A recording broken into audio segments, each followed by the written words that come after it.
டேஸ்டியான chicken gravy பண்ணணுன்னு நினச்சிங்கன்னா இந்த ரெசிபியை ஒரு டைம் ட்ரை பண்ணி பாருங்கள். இதுக்கு ஒரு கடாயில் 2 டேபிள் ஸ்பூன் ஆயில் சேர்த்துக்குங்க. சோம்பு 1 டேபிள் ஸ்பூன் சேர்த்துக்குங்க. 2 கிராம்பு, 2 ஏலக்காய், ஒரு சின்ன துண்டு பட்டை, கருவேப்பிலை 1 கொத்து, 2 பச்சை மிளகா, 2 வெங்காயத்தை குட்டி குட்டியாக கட் பண்ணி அதையும் சேர்த்துக்கிறேன். இப்போ தேவையான அளவு உப்பையும் சேர்த்துட்டு நல்லா வதக்கி விடுங்க.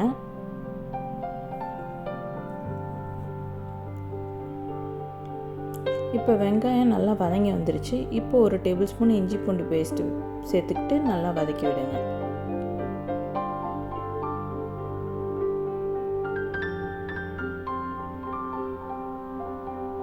இப்போ மஞ்சத்தூள் 1/4 டேபிள் ஸ்பூன் சேர்த்துக்கிறேன்.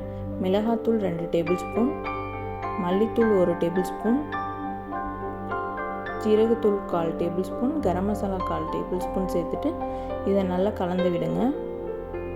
இப்போ 2 தக்காளியை குட்டி குட்டியாக கட் பண்ணி அதையும் சேர்த்துக்கிறேன். சேர்த்துட்டு நல்லா வதக்கி விடுங்க.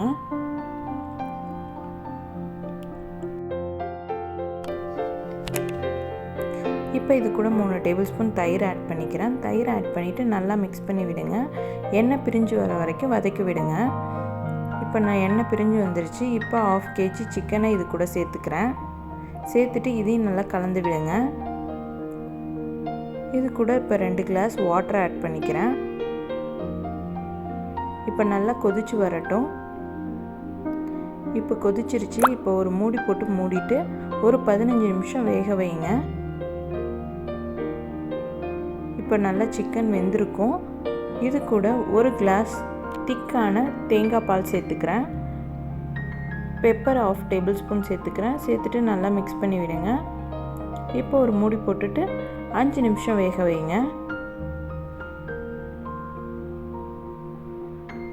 இப்போ கொத்தமல்லி இலையை இது கூட தூவி விட்டுட்டு நல்லா மிக்ஸ் பண்ணி விடுங்க. அவ்வளோதான், சுவையான சிக்கன் கிரேவி ரெடி.